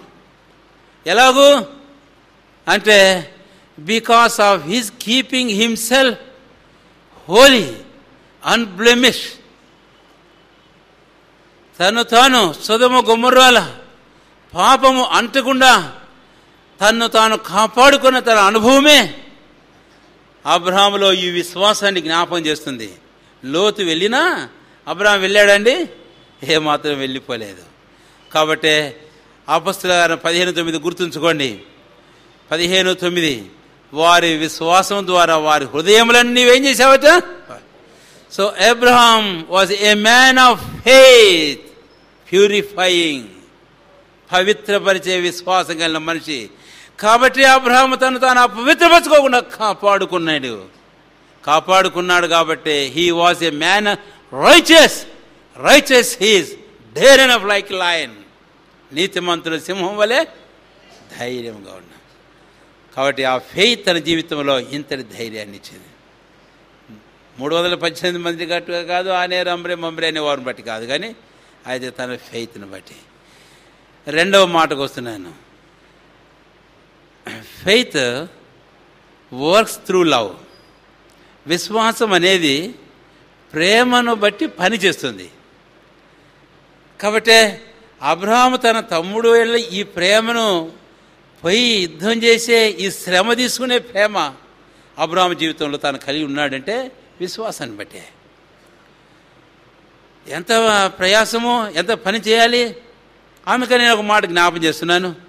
తెస్సలోనికలు రాసే మొదటి పత్రిక 1వ అధ్యాయము 3వ వచనం అనుకుంటాను. అక్కడంటాడు విశ్వాసముతో కూడిన మీ పని. ఆ తర్వాత అంటాడు ప్రేమతో కూడిన మీ. కానీ ఇక్కడ నేను 3 పదాలు ఇలా పెడతాను, వినండి. ఒకటి విశ్వాసము, రెండవది ప్రేమ, మూడవది పని, ప్రయాసం. కాబట్టి Abraham faith worketh by love for Lot and his household. Lot తన ఇంటి వారు సమస్తం కొరకాయ. అబ్రహాము ఒక విశ్వాసము ప్రేమ ద్వారా పని చేస్తుంది. ఎందుకు వెళ్ళాడు అబ్రహాము తన తమ్ముని కొరకు యుద్ధానికి అంటే విశ్వాసం తనలో ఉంది. ఆ విశ్వాసం తనలో ఏం కలగజేసిందంట? ప్రేమను. ఆ ప్రేమ ఏం చేసింది? లోతు కొరగా ఈ పని ప్రయాసపడేందుకు అబ్రహాము లేదు. కాబట్టి పౌలు అనగలిగాడు 2వ కొరింథీ 5వ అధ్యాయం 14వ వచనంలో, క్రీస్తు ప్రేమ మమ్మల్ని ఏం చేస్తుందంట? బలవంతం చేస్తుంది. అంటే ఆ క్రీస్తు ప్రేమ అనేది ఎలాగ మన హృదయాల్లోకి వచ్చింది తెలుసా? ఎలాగొచ్చింది? కాబట్టి విశ్వాసం ద్వారా దేవుని ఆత్మ మన హృదయంలో ఆ ప్రేమను కుమ్మరించాడు. The love of God that has spread abroad in our hearts through the spirit by faith. కాబట్టి ఈ రోజున ఆ విశ్వాసం మనలో ఉంటే నిశ్చయంగా ప్రేమ మనం కలిగి ఉంటాం. ఆ క్రీస్తు ప్రేమ మనలో కలిగి ఉంటే ఆ ప్రేమ చేత మనం బలవంతపెట్టబడిన వారమై దుర్దశలో ఉన్నటువంటి వారి కొరకై పని చేస్తాం, ప్రయాసపడతాం, శ్రమిస్తాం, ఏమైనా భరించడానికి మా జీవితాల్లో ముందుకు సాగిపోతాం. అదే అబ్రహాములో ఇక్కడ నేర్చుకుంటున్నాం. 14వ వచనంలో మూడవ మాట నేను జ్ఞాపం చేయాలని కోరుతున్నాను. అబ్రహాము యొక్క విశ్వాసము లోకమును జయించేటటువంటి విజయం. యోహాను రాసిన మొదటి పత్రిక 5వ అధ్యాయము 4వ వచనం చదవండి దయచేసి. దేవుని మూలముగా పుట్టిన వారు లోకమును జయించున్నారు. లోకమును జయించు విజయము. కాబట్టి ఫెయిత్ ఓవర్కమెత్ ది వరల్డ్. కాబట్టి అబ్రహాము జీవితంలో ఈ విశ్వాసం ఉంది. ఆ విశ్వాసం బట్టే సొదొమ గొమొర్రాలతో యుద్ధానికి వెళ్ళాడు. ఆ విశ్వాసం తన హృదయంలో ఏం కలుగజేసింది? Even before going for this battle and fought with this kings, he was very much assured and had this assurance of victory. అంటే అబ్రహాము వారితో యుద్ధానికి పోకముందే తనలో ఉన్న విశ్వాసాన్ని బట్టి ఆ రాజుల విషయములై జయించిన విజయములకు వచ్చిన నిశ్చయత అబ్రహాము హృదయంలో ఉంది. ఈ రోజున అటు విశ్వాసమే మనల్ని కూడా అన్నిట్లో అత్యధికమైన విజయవంతులుగా చేస్తుంది. మళ్ళీ రోమపత్రిక 8వ అధ్యాయానికి వెళితే మనల్ని ప్రేమించుచున్న వాని ద్వారా వీటన్నిటిలో మనం అత్యధికమైన విజయవంతులం. కనుకనే ఈ సందర్భం మన హృదయంలో ఉంచుకున్న వారమై ఆదికాండం 14వ అధ్యాయము 14వ వచనం. అబ్రహాము తమ్ముడైన లోతు చెరపట్టబడినని విన్నాడు. లోతుకు వెళ్ళిన దుర్దశ మొదటి మాట గుర్తుపెట్టుకోండి. రెండవ మాట, ఈ దుర్దశ కలగంగానే అబ్రహాముకు ఏమి జ్ఞాపకం వచ్చింది? తన బాంధవ్యం జ్ఞాపకం చేసుకున్నాడు, తమ్ముడు. మూడవది, ఈ తన బాంధవ్యం అబ్రహాముకు వెంటనే ఏం జ్ఞాపకం చేసింది? బాధ్యతను జ్ఞాపకం చేసింది. అయ్యో తమ్ముడు, కాబట్టి దుర్దశలో ఉన్నప్పుడు నేను అన్నను, కాబట్టి brother I am born for adversity. So బాధ్యత తీసుకున్నాడు. కాబట్టి ఇటు బాధ్యత తీసుకున్న అబ్రహాము ఇంట పుట్టి అలవచ్చబడిన వారిని తీసుకొని పోతున్నా కూడా నాలుగోది దేన్ని బట్టి పోయినాడట? విశ్వాసమును బట్టి పోయినాడు. అటు విశ్వాసము 3 కార్యాలు చేసింది. ఆల్రెడీ ఆ విశ్వాసం తన సొదొమ అప్పుడే భద్రపరిచింది. కాబట్టి పవిత్రమైన జీవితం యుద్ధాన్ని పోతున్నాడు. అటు విశ్వాసం ప్రేమ ద్వారా పని ప్రయాసపడేదిగా మనం చూస్తాం. అటు విశ్వాసమును ఆ రాజులు జయించే నిశ్చయతలో కలిగి తాను వెళ్ళినట్టుగా మనం చూస్తాం.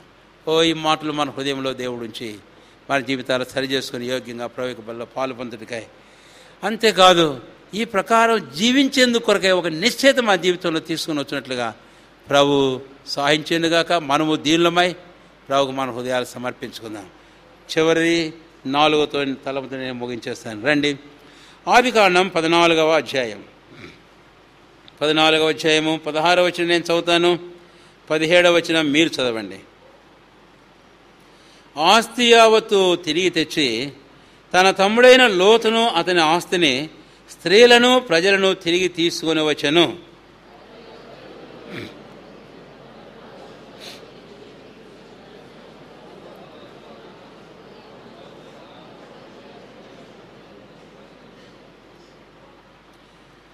ఈ 2 వచనాలలో అబ్రహాం విషయమే 2 మాటలు నేను మీకు చెప్పాలి అని కోరుతున్నాను. ఆ 2 మాటలు జాగ్రత్తగా గమనించడం దయచేసి. అబ్రహాం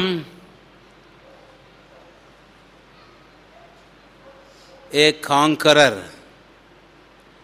అబ్రహాము జయశాలి కదండి. అవును, రాజులు ఓడించి ఏం చేశాడంటే తిరిగి అబ్రహాం. కాబట్టి అబ్రహాం ఎవరు ఇప్పుడు? Is conqueror or overcomer. But at the same time, I want to mention this word also about Abraham. Abraham, a man who is combatant. Ante, a man who is in greatest conflict and the greatest war. అర్థమైందా? ఒక గొప్ప పోరాటం, యుద్ధంలో ఉన్న మనిషి Abraham. ఏంటి మాటలు ఇంత పరస్పర భిన్నంగా చెబుతున్నారు ఏంటన్నా అని అంటారు మీరు కదా. అవును, అనాలి. జవాబు ఉంది అక్కడ. కాబట్టి 16వ వచనం ప్రకారం అబ్రాహాం గెలిచాడు. కాబట్టి Abraham is the great conqueror, is the overcomer, a man of victory. But వెంటనే కింద వచనానికి వచ్చేటప్పటికి Abraham is man combatant, a man who was in conflict. ఒక పోరాటంలో నేను ఇంకో మాట వాడితే ముందు కంటే ఉన్నటువంటి యుద్ధం కంటే ఇంకా భయంకరమైన యుద్ధంలో ఉన్న మనిషి అబ్రాహాం. కాబట్టి ఇక్కడ మనకు ఒక హెచ్చరిక, మన జీవితంలో ప్రతి విజయం వెనుక ఆ విజయము ఒక కారణమైన యుద్ధం కంటే మించిన భయంకరమైన యుద్ధం పోరాటాలు ఉన్నాయి, గుర్తుపెట్టుకోండి. కాబట్టి rejoice like conquerors, but at the same time be careful like people who are combatant. జయించిన విజయశాలుగా సంతోషించి ఆనందించండి. అదే సమయంలో గొప్ప భయంకరమైన పోరాటంలో ఉన్న మనుషులుగాను మనల గురించి మనం ఆలోచించుకుందాం, తలంపు మనలో ఉంచుకుందాం. అయితే మనుషులమైన మనం ఏం చేస్తామంటే ఒక విజయం రాగానే మనమేమనుకుంటాము అని అంటే జయించాము అనుకొని సంతోషపడుతుంటే, కానీ సంతోషపడుతుంటేప్పుడు హఠాత్తుగా ఇంకా ఈ సంతోషం ఎక్కడ పోయిందో అర్థం కాని భయంకరమైన యుద్ధం. కానీ నువ్వు అజాగ్రత్తగా ఉంటే దాన్ని జయించలేవు. జాగ్రత్తగా కానీ ఉంటే ఏం చేయగలవు, నువ్వు దాన్ని జయించగలవు.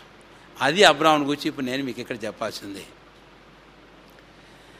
ఇప్పుడు ఆ ఇద్దరు రాజుల గురించి నేను మాట్లాడతాను. ఎవరితో యుద్ధం చేసి వచ్చాడండి, ఎవరు జయించి వచ్చాడు చెప్పాలి. మీరు ఊరుకుంటే ఎట్లా?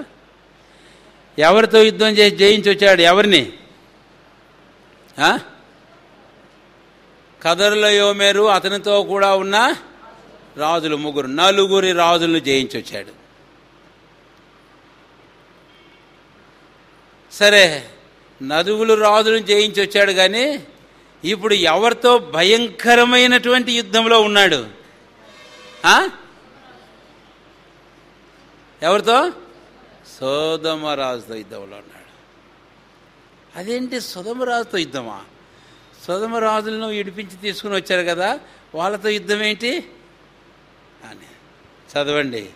అప్పుడు సొదొమ రాజు వచ్చి ఏం చేశాడంట? ఆదికాండం 14వ అధ్యాయం 17వ వచనం. సొదొమ రాజు అతన్ని ఎదుర్కొనుటకు రాజు లోయను షావే లోయ మట్టుకు బయలుదేరి, వీడు ఏమంటున్నాడో తెలుసా? క్రిందకు వచ్చిన తర్వాత అంటాడు ఏమని? రెండు దయచేసి 21 అందరం కలిసి చదువుకుందాం.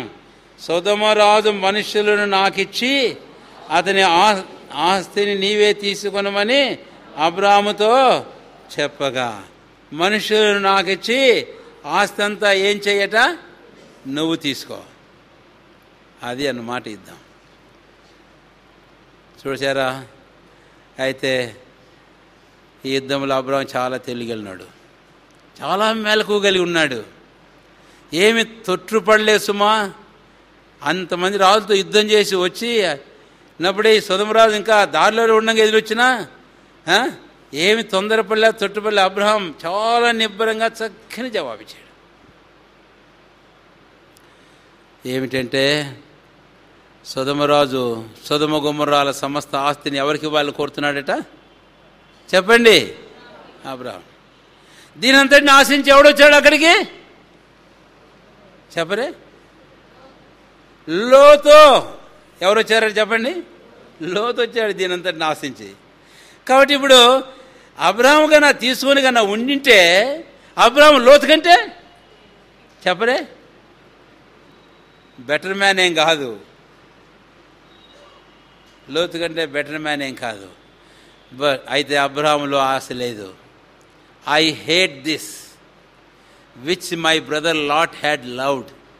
నా తమ్ముడు, నా అన్న కుమారుడు లోతు ప్రేమించిన, వెలిచూపులు నడిపించబడి హృదయంలో ఆశించి ఏర్పాటు చేసుకున్న ఈ సొదొమ గొమొర్రాలు, ఈ పట్టణంలో దాని ఆస్తి నాకేం మాత్రం అక్కర్లేదు. I hate it. నేను అసహించుకుంటున్నాను. సొదొమరాజుతో చెప్పాడు, 2 చేతులు ఎత్తి ప్రమాణం చేసి చెప్పాడు. నేను అనుకుంటాను ఈ ప్రమాణం ఇప్పుడు కాదు, ముందే చేసుకున్నట్లున్నాడు అనుకుంటాను. రండి దయచేసి 22-23 వచనాలు. అబ్రాము, నేనే అబ్రాము అనుభవం చేసిన నీవు చెప్పుకున్నట్లు నూలు పోగా నీవు ఏదేం తీసుకున్నాడని ఆకాశమునకును భూమికిని సృష్టికర్తయను సర్వోన్నతును దేవుడునైన యెహోవా నా చెయ్యెత్తి ప్రమాణము చేయుచున్నాను కాదు. ఎప్పుడు చేసి ఉంటాడు? ముందు యుద్ధాన్ని పోయేటప్పుడు చేసుకుంటాడు. చూడండి, కాబట్టి తనకు తెలుసు ఇల్లు సొదొమ గొమొర్రాల స్పాయిల్, ఈ యావదాస్తి. అయితే ముందే ప్రమాణం చేసుకుని వెళ్ళాడు, ప్రభువా నీవు నాకు విజయం ఇస్తావు, నేను ఎరుగుదును. అయితే ఈ సొదొమ గొమొర్రాలో ఒక నూలు పోగు కాదు, చెప్పులో వారు కూడా తీసుకొని నేను అని ప్రమాణం చేసుకొని వెళ్ళాడు. కాబట్టి వీడు దారిలోకి రాగానే చాలా నిబ్బరంగా జవాబిచ్చాడు అబ్రామ్. కాబట్టి this is very subtle enemy. దీని గురించి నేను ఒక మాట వాడతాను. కదర్లయో మీరు ఎలాంటి వాడంటే, ఏదెన్లో అవ్వకు చిన్నగా ప్రేమతో ముచ్చట్లు చెప్పిన పుచ్చి పుచ్చి పుచ్చి పుచ్చి పుచ్చి అన్నాడు మెల్లగా.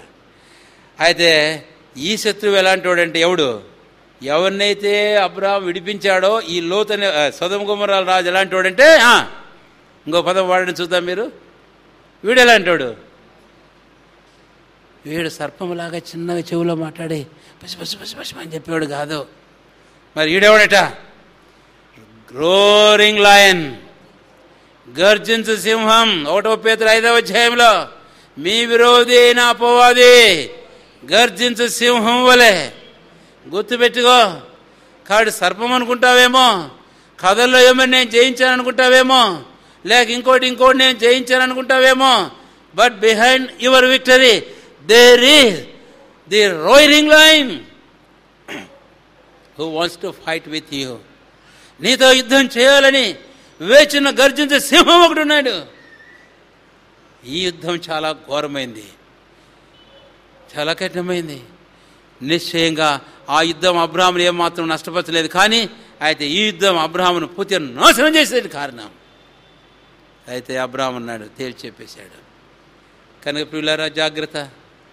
మన జీవితాలలో after every victory there is a roaring lion, a conflict. We are still combatants as long as we live in the flesh on the earth. ఈ లోకంలో శరీరమందు ఈ లోకంలో మనం జీవించినంత కాలం we are the people who are in great conflict, constant conflict and war with our enemy, the flesh and the world and the devil who is our dead enemies.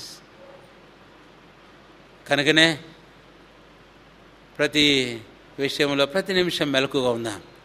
పౌలు అపోస్తలుడు చెప్పగలిగే 2 కొరింథీ 2వ అధ్యాయం 11వ వచనంలో, కాబట్టి మేము సాతాను తంత్రములను ఎరగని వారము కామని జాగరూకులమై ఎట్టి సాతాను తంత్రములను ఎరిగి మెలకువగా ప్రార్థనాపరులంగా బహు నేర్పుగలిగిన వారంగా ప్రజ్ఞులముగా వివేకము కలిగిన వారంగా ఇటు శత్రువుతో పోరాడి చివరి వరకు సంపూర్ణ విజయంను మరి చాటించే వారంగా ఉన్నట్లుగా ప్రభువుకు మన జీవితాలు సమర్పించుకుందాం. కనుక అబ్రాహాము ఇలాగ చేసి చివరికి శత్రువుడు జయించాడు. But at the same time ఇంకొక ఆయన వచ్చాడు. ఆయన గురించి ఒక మాట చెప్పి నేను ముగించేస్తాను. ఒకవేళ ఆరాధనలు అంతకుముందు కూడా చెప్పినాను. ఎవరైనా చెప్పండి? షాలేం రాజు ఇంకొక ఆయన వచ్చాడు. సొదొమరాజు వచ్చాడు. సొదొమరాజుతో పాటు ఎవరు వచ్చాడని చెప్పండి? షాలేం రాజు. ఒరే సొదొమరాజు, నువ్వు పోతున్నావరా? కాబట్టి నాకు తెలుసులే నీ సంగతి, నేను కూడా వస్తాను పదా అని ఈయన కూడా ఎమ్మడి పడిపోయినాడు. కాబట్టి సొదొమరాజు ఎదుర్కొన్నాడు. అయితే వెంటనే ఎవరు వచ్చారంటండి? షాలేం. సొదొమరాజు ఇంకా విషయం చెప్పినట్టు లేడు, అవునా? ఈ వచనాల్లో వెళ్తే కిందికి వెళ్ళిన తర్వాత అప్పుడు చెప్పినట్టున్నాడు. అయితే in meanwhile this Melchizedek the king of Salem has interrupted. అంటే ఈయన వచ్చేసాడు లోపలికి, మధ్యలోకి దొరపడ్డాడు. ఈ ఇద్దరి మధ్యలో, ఈ 2 సందర్భాల మధ్యలో, ఈ జయమునకు యుద్ధం మధ్యలో, తర్వాత అబ్రాహాముకు సొదొమరాజుకు మధ్యలో ఈ మనిషి రావడం నిశ్చయంగా it was very much refreshing and encouragement and courage for this man Abraham even to face the king Sodom, the deadly enemy, the subtle enemy like roaring line. కనుక షాలేం రాజు ఏం తీసుకుని వచ్చాడంటండి? రొట్టెయు ద్రాక్షారసం. అదిగో రొట్టెయు ద్రాక్షారసం బల మీద. అది ఏమిటి? ప్రభు శరీరం, ప్రభు యొక్క రక్తానికి సాదృశ్యంగా మనం చూస్తాం. అయితే కేవలం అంత మాత్రమే చెప్పడం లేదు, అంటే అది తిని త్రాగినంత మాత్రమే కాదు. అయితే మన జీవితంలో ప్రభు అయిన యేసుక్రీస్తు వారు మన గొప్ప మెల్కీసెదెకులో చేరిన ప్రధాన యాజకుడు. ఆయన మనకున్నాడు. ఈ the one who strengthens us and who strengthens our hearts, our minds, and who refreshes our spirits. మన హృదయములను బలపరిచేవాడు, మన ఆత్మలను ఏం చేస్తాడు? ఆయన నూతనపరిచేవాడు, మన మనసులను తాజాపరిచేవాడు. ఈ మనిషి యుద్ధం చేసి వస్తున్నాడు అప్పుడే ఇంకా దారిలో. Man might have very much tired, very, చాలా అలసిపోయి, చాలా సలసిపోయిన మనిషిగా ఉండవచ్చు. అప్పుడే మళ్ళీ డెడ్లీ ఎనిమి ఒకడు సొదొమ గొమొర్రాలు రావడం. కొన్నిసార్లు ఏమవుతామంటే ఏదైనా కొంచెం తొందర ఇబ్బంది ఉన్నప్పుడు ఇంకెవరో చేదో మాట్లాడితే వారి మీద కూడా చెప్పండి, నిజంగా ఆ మాటలు వారి మీద అనడానికి ఏ కారణమే ఉండదు, కానీ అంటాం. ఎందుకంటాం అంటే because of our tiredness and weariness of already we have been experiencing, we speak like that. But Abraham అలా చేయలేదు. ఏం కారణం అంటే మెల్కీసెదెకు రొట్టెయు ద్రాక్షారసం తీసుకుని. A man who was refreshed in spirit, who was strengthened in heart, and who was made anew in mind. మనసులో తాజాపరచబడి, హృదయం బలపరచబడి, తర్వాత ఆత్మలో నూతనత్వం పొందజేసిన ఆ మెల్కీసెదెకు తీసుకొచ్చారు రొట్టె ద్రాక్షారసం. కాబట్టి ఈరోజు ఆ ప్రభును మన ప్రధాన యాజకును మనం కలిగి ఉన్నాం. ఆయనతో మనం నడిచిన సంబంధంలో ఉండి, ఆయన కలుసుకునే అనుభవంలో ఉండి, మన జీవితాలు, మన హృదయాలు ఇలాగ నూతనపరచబడుతూ, బలపరచబడుతూ, అట్లా ఒక నూతనమైన మనసు, రూపాంతరం పొందిన మనసు కలవారమై ప్రభు మహిమకరే మన జీవితంలో ముందుకు సాగుదాం. కాబట్టి సొదొమ వంటి రాజులు మనం జయిస్తాం. Don't be deceived. సొదొమ రాజు చెప్తాడు, నీకు ఏమంటాడు? ఎంత నీవే తీసుకో అంటారే. పర్వాలేదు, నేనే కదా యుద్ధం చేసి జయించాను, కాబట్టి నాకు ఈ పొజిషన్ ఇచ్చారు, నాకు ఈ పదవిని ఇచ్చారు, నాకు ఈ స్థానం ఇచ్చారు, మంచిదే, నేనే కదా అంత పోరాడింది చేసింది, కాబట్టి నేను తగునులే, నేను తగిన వాడిని, తగిన దాన్ని అని మనం అనుకుంటాం చాలాసార్లు. వాడు ఇస్తాడు, తీసుకుంటే అయిపోయింది మన పని. కాబట్టి జాగ్రత్త పడు, సరి చేసుకో మన జీవితాలు, మెలకుగా ఉందాం. అయితే అబ్రహాం మాత్రం అన్నాడు, ఈ యవనస్తులు తిన్నది ఏదో అంతవరకు వారు తిన్నారు చాలు. నేను ఇంకా ఎక్కువ వాక్యాలు చెప్పలే. ద్వితీయోపదేశ కాండం 20వ అధ్యాయానికి వెళ్తే కొన్ని వచనాలు చదవని తర్వాత యుద్ధానికి పోయిన వాడు తినొచ్చు అని ఉంది. ఆ తర్వాత తనతో కూడా వెళ్ళారు ఎంబ్రే ఎస్కోల్ అనేవారు. వారికి రావాల్సిన భాగం వారికి ఇవ్వమన్నాడు. అది వారికి తగు, వారికి తీసుకొని ఇవ్వమన్నాడు. కనుకనే ఎందుకంటే యుద్ధానికి వచ్చి వారు ఎంతో వేయపరచబడ్డారు, ఖర్చు చేసుకున్నారు. అయితే నాకు మాత్రం అక్కర్లేదన్నాడు. ఆయనకు ఎరిగిన వారమై జాగ్రత్త ప్రభు మహిమ కొరే మా జీవితాల్లో ముందుకు సాగిపోదాం. ఇలాంటి విజయాల వెనక ఉన్న గర్భశత్రువు, గర్జించే సింహమైన శత్రువును జాగ్రత్తగా గమనించుకుంటూ మనం కేవలం పోరాటంలో, యుద్ధంలో ఉన్నవారంగా జాగ్రత్త, విశ్వాసంతో ముందుకు మా జీవితం సాగిపోదాం. ప్రార్థన చేసుకుందాం.